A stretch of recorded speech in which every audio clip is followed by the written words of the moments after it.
বর্তমানে অন্তর্বর্তীকালীন সরকারকে আমার কাছে মনে হয় ওই যে আমরা ছোটবেলায় পড়েছিলাম না সিন্দাবাদের ভূত, আমার এই সরকারকে সিন্দাবাদের ভূত বলে মনে হয়।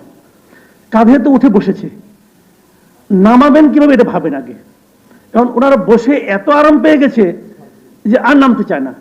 এখন ওনাদের লক্ষ্য হলো যদি আমি 2 দিনও বেশি থাকতে পারি তাহলে 2 ফাইলে সিগনেচার করা যাবে, ওই সিগনেচার থেকে কিছু আসবে।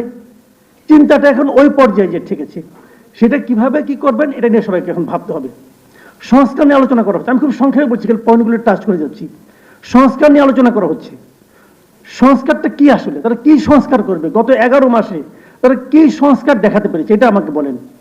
তারও চেয়ে বড় কথা আমি আরেকটা কথা বলি, যে ওনারা যে সংস্কারটা করবেন সেটা কি ভালো হবে না মন্দ হবে এটা আমি বুঝবো কি করে? উনি যদি ওনার সরকারের মধ্যে সেই সংস্কারের কিছু একটা প্রয়োগ করে দেখাতে পারতেন যে দেখেন আমরা এই কাজটা করেছি, এই কাজটা ভালো, অতএব এইটা আপনারা পরবর্তী সময়ে করেন, আপনাদের উপকার হবে। পারছেন? পারেন নাই তো। এই সরকার ঠিক সেভাবেই চলছে যেভাবে আগের সরকারগুলি চলতো। তো যিনি নিজের সংস্কার করতে না পারেন, যিনি নিজের জীবন যাপনের মধ্যে সংস্কার করতে না পারেন, নিজের সরকারের মধ্যে সংস্কার করতে না পারেন, তার মুখে তো সংস্কার শব্দটাই মানায় না। এটা কি সংস্কার করবে? কতগুলো ভাড়াটে বুদ্ধিজীবী নিয়ে আসছে বিদেশ থেকে, কতগুলি এনজিও নিয়ে আসছে। এই এনজিওদের সংস্কার, যারা নাকি এই দেশ থেকে চলে গেছে, যে ভাড়াটে বুদ্ধিজীবীরা যারা অন্য দেশের নাগরিকত্ব গ্রহণ করে, সেই লোক এসে আমাকে সংস্কার করবে, আর সেই সংস্কার আমাদের দেশে পলিটিক্যাল পার্টিগুলো মানবে। কেন মানবে এটা আমি বুঝি না। প্রতিদিন সকালে এই আমাদের পলিটিক্যাল পার্টির লিডাররা কিছু মনে করবেন এখানে আসেন আপনারা, প্রতিদিন সকালে যে ঘরের মধ্যে ঢুকে নিয়ে কি কি আলাপ আলোচনা করে, বাইরে এসে কয়ে যে অর্ধেক খুশি, সম্পূর্ণ সন্তুষ্ট, কিছুটা অসন্তুষ্ট, আবার মাঝে মাঝে ওখান থেকে বাইরেই পড়ে না আমি আলোচনায় থাকবো না। ভাই কি করতেছেন আপনারা? আসলে আপনাদের একটা জায়গায় ঢুকাই নিয়ে সময় ক্ষেপণ হচ্ছে, জাস্ট সময় ক্ষেপণ করে এটাকে অজুহাত হিসেবে দেখানো হচ্ছে যে যতদিন এই সংস্কার না হবে ততদিন নির্বাচনের কথা বলতে পারবেন না। ভাই আপনি গণতন্ত্রের কথা বলেন, গণতন্ত্রের অনেকগুলি পথ আছে, আপনি অনেকভাবে গণতন্ত্র করতে পারেন, কিন্তু আপনি যে পথেই যান না কেন গণতন্ত্রের প্রথম পদক্ষেপ হচ্ছে নির্বাচন। আপনি জনগণকে সেই ক্ষমতা দিতে হবে যার মাধ্যমে জনগণ নির্ধারণ করবে যে পরবর্তী 5 বছর কে শাসন ক্ষমতায় থাকবে, মানে শাসনটা কে পরিচালনা করবে, রাষ্ট্রটা কে পরিচালনা করবে, এই জিনিসটা নির্ধারণ করার দায়িত্ব হলো জনগণের। কারণ জনগণ যদি ঠিক করে জনগণ তাকে সরাতেও পারবে, তাহলে যারা যাবে তাদের একটা জবাবদিহিতা থাকবে জনগণের কাছে। এই সরকার তো কোনো জবাবদিহিতা নাই।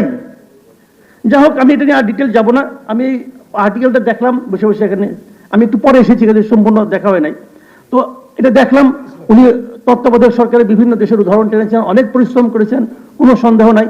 কিন্তু পিআর পদ্ধতি নিয়ে ওনার যে বিশ্লেষণগুলো, উনি থাকলে ভালো হতো, এটা আমার কাছে খুবই একপেশে মনে হয়েছে। উনি পিআর পদ্ধতির মধ্যে কোনো কিছু ভালো খুঁজেই পান নাই। কেন খুঁজে পেলেন না ভাই? তাহলে 91টা দেশ এই মুহূর্তে বিশ্বে, তারা কি খারাপ জেনেও এটা করতেছেন? এটা কেন হবে ভাই? ভালো মন্দ দুটোই তো থাকবে। আপনি ভালোগুলি বলেন, মন্দটাও বলেন। ডক্টর মামুন কিভাবে আমি বুঝলাম না উনি এটা করলেন, যে সব পিআর পদ্ধতি খারাপ দিকগুলি উল্লেখ করছেন, নেতিবাচক দিক। আরে ভাই সব কিছুই তো ইতিবাচক দিক একটা থাকতে পারে, উনি বললেন না। আমি ব্যক্তিগতভাবে পিআর পদ্ধতির পক্ষে।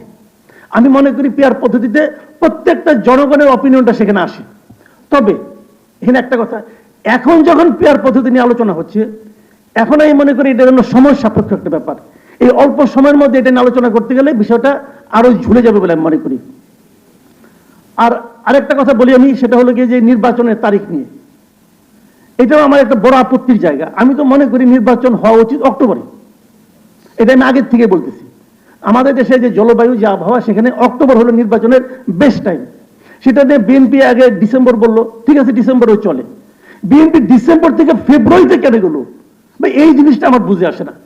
এখানে অনেক বিএনপির লোকজন আছেন, ওনাদের কাছে আমার একটা বন্ধ অনুরোধ, জানতে চাই আমি ভাই, প্লিজ ব্যাখ্যা করেন। আপনারা তো ডিসেম্বর থেকে কেন ফেব্রুয়ারিতে গেলেন, এটা কি জনগণের কাছে ব্যাখ্যা করছেন? করা উচিত ছিল না আপনাদের?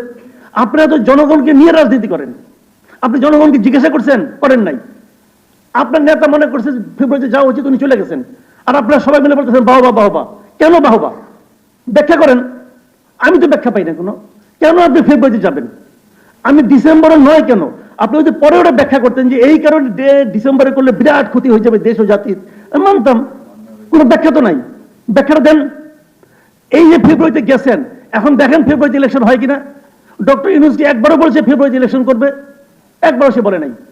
যে যৌথ বিবৃতি হয়েছে সেখানেও সে উল্লেখ করছে যে প্রধান উপদেষ্টা বলেছেন নির্বাচন হবে এপ্রিলে। তবে যদি এইগুলি হয় তাহলে রমজানের এক সপ্তাহ আগে হতে পারে। তার মানে অনেকগুলি বাট ইফ কিন্তু যদি কত কিছু আছে, এগুলি বুঝেন না রে ভাই, এত বড় রাজনীতিবিদ আপনারা এগুলি বুঝেন না। পাশাপাশি আমির খুসরো মাহমুদ সাহেব বলে আমরা সম্পূর্ণ সন্তুষ্ট। ওকে, আপনার সন্তুষ্টির ফল দেখান। এখন আপনি তো সন্তুষ্ট হয়ে আসলেন খলিল সাহেবের পাশে বসে, এখন আবার বুঝান কি কারণে হলেন এটা। ভাই এগুলো হলো জনগণের প্রশ্ন, আমি কিন্তু পাবলিক, আমি বিএনপিকে ভালোবাসতে চাই। আপনি প্রমাণ করেন কেন আপনাকে ভালোবাসতে চাওয়া আমার জন্য ভুল হবে না, সেটা প্রমাণ করেন। পেরেছেন? পারেন নাই। সংস্কার দিয়ে আরেকটা কথা বলে শেষ করি আমি। এই যে সংস্কারের নামে সময়ক্ষেপণ, এটা আসলে একদম বোগাস। এই কারণে বোগাস যে বিএনপি একটা 31 দফা একটা সংস্কার কর্মসূচি তারা দিয়েছে আজকে থেকে 2-2.5 বছর আগে। যখন এই সংস্কার কর্মসূচি চলছে তখন কি বিএনপি তাদের কর্মসূচি স্থগিত করছে? করে নাই তো। কেন করে নাই? কারণ বিএনপি মনে করে তাদের যে সংস্কার কর্মসূচি সেটা ঠিক আছে। তো আমাদের নিজেদের একটা সংস্কার কর্মসূচি আছে, তো আমি ওই এনজিও আর ভাড়াটে বুদ্ধিজীবী ওদের সংস্কার কর্মসূচি আমি মাতবো কেন? এবং বিএনপির এই স্টেপকে আমি খুবই সাপোর্ট করি। ভাই আমি আমারটা নিয়ে আসি। সারা দেশে বিএনপি, এই দেশে মানুষের সঙ্গে যোগাযোগ করে দেখেন, গ্রামাঞ্চলে পর্যন্ত লোকে 31 দফা বুঝে, কিন্তু আলী রিয়াজের এই সংস্কার বুঝে না। এটাই বাস্তবতা। তো যেটার কোনো ভবিষ্যৎ নাই সেটা নিয়ে আপনি প্রতিদিন খোয়ারের মধ্যে ঢুকেন কেন ঢুকেন? কারে কি বুঝাচ্ছেন? ভাই এগুলো আমি বুঝি। আমি মনে করি বিএনপির এখন উচিত হবে যে দাবি দেওয়া যে ডিসেম্বর থেকে ফেব্রুয়ারিতে গেছিলাম, ডিসেম্বর থেকে অক্টোবরে আসলাম, অক্টোবরে নির্বাচন দিতে হবে। একটা কথা বলে শেষ করি, এই সরকারের সবচেয়ে বড় স্ট্রেংথ কি জানেন? এই সরকারের সবচেয়ে বড় স্ট্রেংথ হলো বিএনপি। বিএনপি এই সরকারকে টিকায় রাখছে। এই জিনিসটা সরকার মাঝে মাঝে ভুলে যায়। যখন দেখে আরে আমার তো হাত পা নড়বড় করতেছে, তখন বিএনপিকে ডেকে নিয়ে একটা মিটিং করে, এবং মিটিং করে কি করে, ওই মিটিং এনে নিয়ে বিএনপি যে 3 জন উপদেষ্টা নিয়ে আপত্তি করছিল ওই 3 জনে একজনকে নিয়ে আসে, এনে পাশে বসায় বলে দেখো তোমাদের দাবি আমি পাত্তাও দিই না। বিএনপি খুশি হয়ে চা বিস্কুট খেয়ে চলে আসে। আমরা এমন রাজনৈতিক দল চাই না যা নাকি জনগণের পালসকে স্পর্শ করতে না পারবে। এবং আমি মনে করি নির্বাচনের দাবি, আমি সংস্কার দিয়ে আরেকটা কথা বলে শেষ করি আমি। এই যে সংস্কারের নামে সময়ক্ষেপণ, এটা আসলে একদম বোগাস। এই কারণে বোগাস যে বিএনপি একটা 31 দফা একটা সংস্কার কর্মসূচি তারা দিয়েছে আজকে থেকে 2-2.5 বছর আগে। যখন এই সংস্কার কর্মসূচি চলছে তখন কি বিএনপি তাদের কর্মসূচি স্থগিত করছে? করে নাই তো। কেন করে নাই? কারণ বিএনপি মনে করে তাদের যে সংস্কার কর্মসূচি সেটা ঠিক আছে। তো আমাদের নিজেদের একটা সংস্কার কর্মসূচি আছে, তো আমি ওই এনজিও আর ভাড়াটে বুদ্ধিজীবী ওদের সংস্কার কর্মসূচি আমি মাতবো কেন? এবং বিএনপির এই স্টেপকে আমি খুবই সাপোর্ট করি। ভাই আমি আমারটা নিয়ে আসি। সারা দেশে বিএনপি, এই দেশে মানুষের সঙ্গে যোগাযোগ করে দেখেন, গ্রামাঞ্চলে পর্যন্ত লোকে 31 দফা বুঝে, কিন্তু আলী রিয়াজের এই সংস্কার বুঝে না। এটাই বাস্তবতা। তো যেটার কোনো ভবিষ্যৎ নাই সেটা নিয়ে আপনি প্রতিদিন খোয়ারের মধ্যে ঢুকেন কেন ঢুকেন? কারে কি বুঝাচ্ছেন?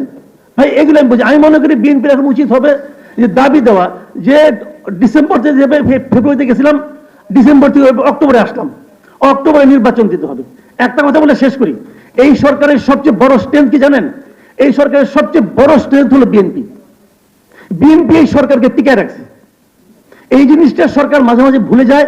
যখন দেখে আরে আমার তো হাত পা নড়বড় করতেছে, তখন বিএনপিকে ডেকে নিয়ে একটা মিটিং করে, এবং মিটিং করে কি করে, ওই মিটিং এনে নিয়ে বিএনপি যে 3 জন উপদেষ্টা নিয়ে আপত্তি করছিল ওই 3 জনে একজনকে নিয়ে আসে, এনে পাশে বসায় বলে দেখো তোমাদের দাবি আমি পাত্তাও দিই না। বিএনপি খুশি হয়ে চা বিস্কুট খেয়ে চলে আসে। আমরা এমন রাজনৈতিক দল চাই না যা নাকি জনগণের পালসকে স্পর্শ করতে না পারবে।